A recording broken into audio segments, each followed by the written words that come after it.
ముందుగా మొదటి మాట తేరా ఐదు మాట్లాడారు. నాకు ఇచ్చింది రెండో మాట లోకాసు వార్త 23వ అధ్యాయం 43. అందుకైన వానితో నేను నీవు నాతో కూడా పరదేశంలో ఉండువని నిశ్చయముగా నీతో చెప్పుచున్నానెను. ప్రేమ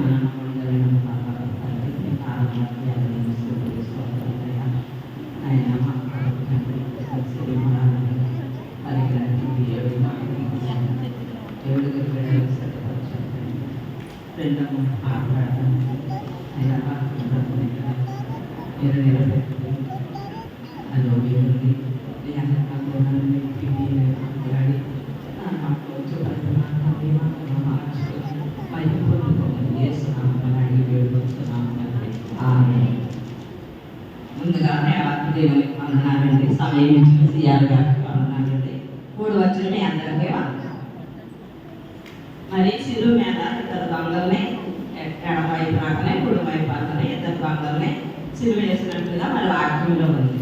అయితే ఇద్దరు దొంగలు కూడా మరి ఒక దొంగ అయితే ఆయన్ని దూషిస్తున్నాడు.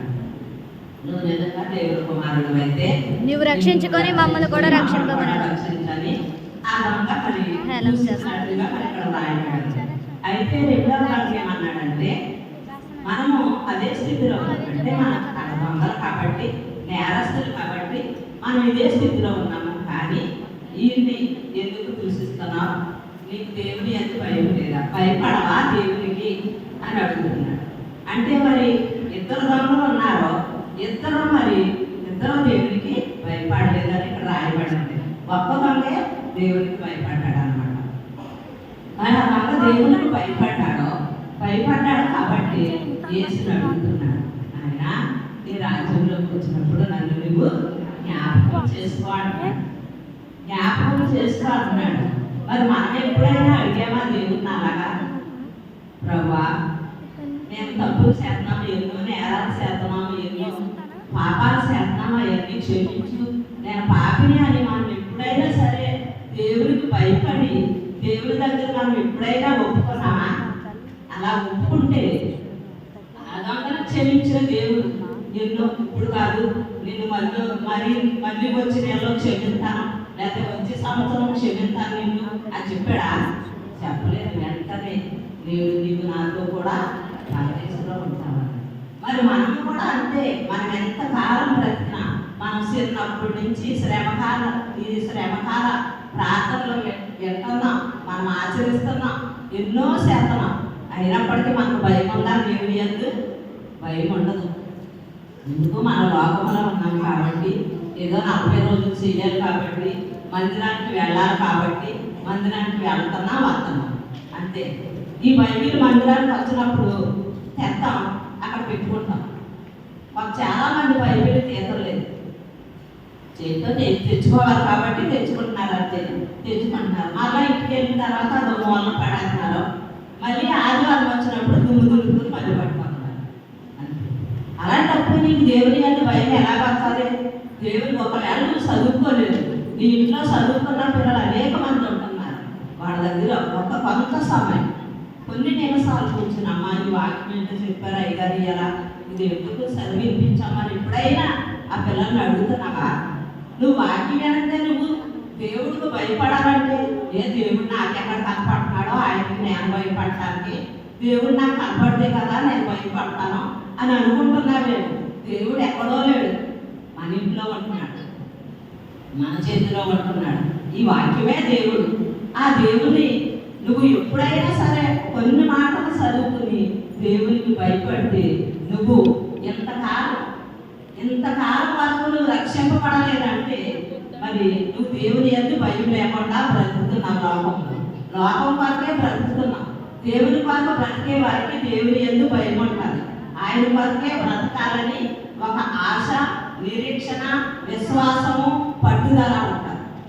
అవన్నీ మనకు లేవంటే మనకు దేవుని యందు భయం లేదు. మనకు బలం ఉంది, కష్టపడుకుంటున్నాం, బ్రతుకుతున్నాం అంతే. దేవుని యందు మనం భయపడాల్సిన లేదు. మరి అదే విధంగా ఇంకా ఇద్దరు వ్యక్తులు ఇద్దరు వ్యక్తులు సుంకం. అదే లోకాసు వార్త 18 అధ్యాయం 14 వచనాలు.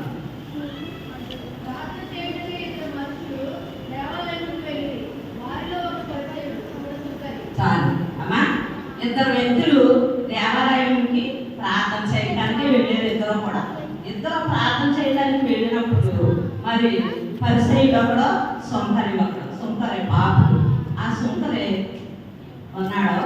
ఫస్ట్ పరిసయ్యుడు ప్రార్థన చేస్తున్నాడు. ఎలాగా? దేవా, నేను అన్ని అధికంగా నీకు కానుకలు ఇస్తున్నాను, అన్ని ఎన్నో తనఖాలు చేస్తున్నాను, ఎంతమందికో మేలు చేస్తున్నాను, ఈ సుంకర్ లేక కాదు అని సుంకర్ని నిందిస్తున్నాడు. ఆ సుంకర్ ఎలాగా? దేవుని వైపు కళ్ళు ఎత్తుటానికి కూడా భయపడి, దేవా నేను పాపం, నన్ను క్షమించు. ఇద్దరిలో ఎవరు క్షమించాడు? దేవుడు సుంకర్నే క్షమించాడు. అతను భయపడ్డాడు దేవుడికి, అందుకని సుంకర్నే క్షమించాడు అన్నమాట. ఎవరైనా సరే మనం దేవునికి ఎవరైతే భయపడతారో వారిని దేవుడు తప్పగా క్షమిస్తాడు. నేను ఎన్నో పాపాలు చేశాను కదా, దేవుడు నన్ను క్షమిస్తాడేంటి అని అనుకోవద్దు. ఎన్నో నేరాలు చేసినటువంటి ఈ దొంగనే నేడు నీవు నాతో కూడా పరదేశంలో క్షణము కూడా లేదే మాకు ఆ టైం. అటువంటి టైంలో మరి దేవుడు క్షమించిన దేవుడు నిన్ను నన్ను కూడా క్షమించడానికి ఆయన మరి ఈ రోజున సిలువ రాడు మీద వేలాడుతూ 7 మాటలు పలికినట్టుగా ఈ వాక్యంలో ఉంది. మరి 7 మరి మనం చేసిన పాపాల కొరకు ఆయన ఎందుకు పొందాలి శిక్ష? ఎప్పుడైనా ఆలోచించుకుంటున్నామా? ఆయన ఏమైనా పాపం చేశాడా? ఆయన ఏమన్నా నేరం చేశాడా? ఏమీ చేయలేదు. మనం చేసిన పాపాలకి, మనం చేసిన దోషాలకి, మన క్రియలను బట్టి, మన అతిక్రమములు బట్టి ఆయన సిలువ రాళ్ళ మీద వేలాడబడుతున్నాడు. ఎప్పుడైనా సరే ఒక్కసారి నువ్వు ఆయన జ్ఞాపకం చేసుకుంటే అప్పుడు నీ హృదయం పగులుతుంది. దేవుడికి నువ్వు భయపడేదానిగా ఉంటావన్నమాట. అలాగే మరి అపోస్తుల కార్యాలు 10వ అధ్యాయం 2 నుంచి 4 వచనాల వరకు. అతడు తన ఇంటి వారందరితో కూడా దేవుని యందు భయభక్తులు గలవారై ఉండి ప్రజలకు బహుధర్మము చేయుచు ఎల్లప్పుడూ దేవునికి ప్రార్థన చేయువాడు. కొన్ని శతాధిపతి అంటే 100 మందికి అధికారి ఆయన. మరి ఆయన దేవుని యందు భయభక్తులు కలిగి, మరి అంత అధికారి దేవునికి భయపడతాడా? భయపడాలన్న పని లేదా? అయినా ఆయనకి దేవుడికి భయపడి ఎల్లప్పుడూ కూడా మరి ప్రార్థన చేసేవాడు. ఎల్లప్పుడూ మనం దేవుడికి భయపడాలి, ప్రార్థించే వారిగా ఉండాలి. అలా ఉన్నప్పుడు దేవుడు మనల్ని ఎప్పుడు కూడా విడిచిపెట్టడం, భిక్షను ఎత్తుకొని కూడా ఆయన్ని ఆశ్రయించి నలుడు దండుడని వాక్యం సెలవిస్తుంది. ఆయన నమ్మినటువంటి బిడ్డల్ని భిక్షను ఎప్పుడు కూడా ఎత్తుకొనివ్వడం మన దేవుడు గొప్ప దేవుడు కాబట్టి మనం దేవుని యందు భయభక్తులు కలిగి జీవించాలి. నిత్యము కూడా ఆయన యందు భయభక్తులుండి ప్రార్థన చేసుకోవాలి. ప్రార్థన చేయమంటే ప్రార్థన రాదంటారు. ప్రార్థన చేసుకోవడం ఎందుకు రాదు? మోకరించి ప్రభువా నాకు ప్రార్థన రాదు నాయనా అంటే ఆయనే మన నోట్లో ఉంది, ఆయనే పలికిస్తాడు. మన మాటవచ్చు ప్రతి మాట కూడా ఆయన మాట కింద మార్చుకుంటాడు అన్నమాట. అటువంటి భయభక్తులు కలిగి జీవించే వారిగా మనము దేవుని కొరకు బ్రతికే వారిగాను మనం ఉండాలన్నమాట. అలాగే దానియేలు గ్రంథము 6వ అధ్యాయం 25-26.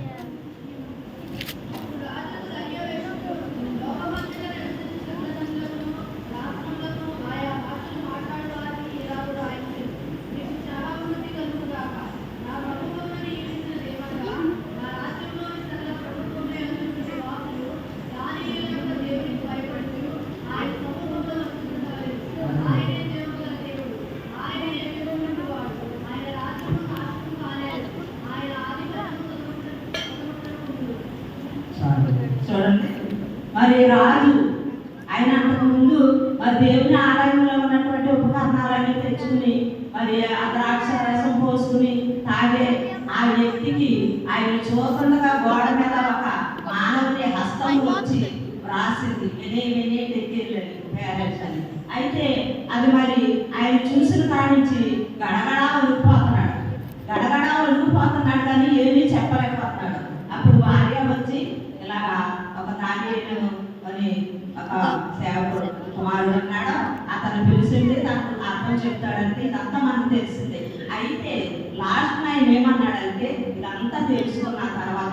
మన దేవుడే నిజమైన దేవుడు, ఆయనకే భయపడాలని మొత్తం ఆ రాష్ట్రాలు ఆయన రాజ్యాలంతటికీ కూడా మరి పత్రికలు రాసి పంపించి ఆయనకే భయపడాలి. భయపడటం ఒక్కటే కదంట, వణకాలంట. ఆయన అంటే మనము వణుకుతూ ఉండాలంట. ఏదో మనం అలవాటే కదా మనం బైబిల్ చదువు అని చదివేసుకోవటం కూడా కాదు. బైబిల్ చదివేటప్పుడు కూడా చాలా భయము భక్తితో ఉండి వణుకుతూ మనం బైబిల్ చదువుకోవాలన్నమాట. అలా దేవుడికి భయపడే వారిగా కాకుండా వణికే వారిగా ఉండాలని ఒక మహారాజే అక్కడ వాక్యంలో మరి ఆయన ఇచ్చినటువంటి సాక్ష్యం కింద అక్కడ ఉందన్నమాట. ప్రతి ఒక్కరు కూడా దేవుడిని నమ్ముకోవాలి, దేవుని నమ్ముకోవాలి. మనం ఇవాళ ఉంటాం, రేపు పోతాం. అసలు రేపు ఉంటాం, ఈ రాత్రి ఉంటామో ఉండమో కూడా మనకు తెలియదు. దేవుని శిష్యులు అడిగినప్పుడు ఇవన్నీ చెప్తున్నారో యుద్ధాలు అంటున్నారు, ఇవన్నీ మామూలుగా రాకడికి ఏంటి చూసులని అడిగినప్పుడు అక్కడక్కడ యుద్ధాలో భూకంపాలో రాజు మీదకి రాజు అన్నారు. ఇప్పుడు జరుగుతున్నాయి కదా, జరుగుతున్నాయి కాబట్టి మరి వచ్చేసినట్టు మనకు చూసిన అనమాట. మరి ఇప్పుడైనా భయపడమా దేవునికి? అయ్యో అక్కడ యుద్ధాలు జరుగుతున్నాయి కదా, రేపు మనకేం సంభవిస్తుందని ఇప్పుడైనా భయపడుతున్నామా? భయపడే వారిలో ఉన్నాం అసలు మనం? మనకు భయం లేదు.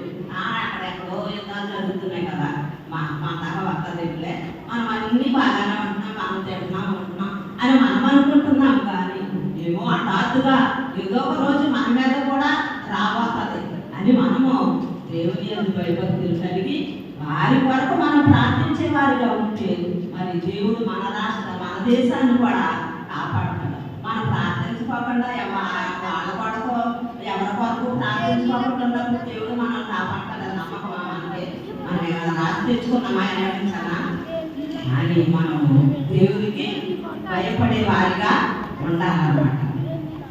ఇద్దరు మరి ఇద్దరు కూడా ఇద్దరులో ఒకడే రక్షింపబడ్డాడు, వెంటనే రక్షింపబడ్డాడు ఆ దొంగ. హెబ్రీయులకు రాసిన పత్రిక 5వ అధ్యాయం 7వ వచనం.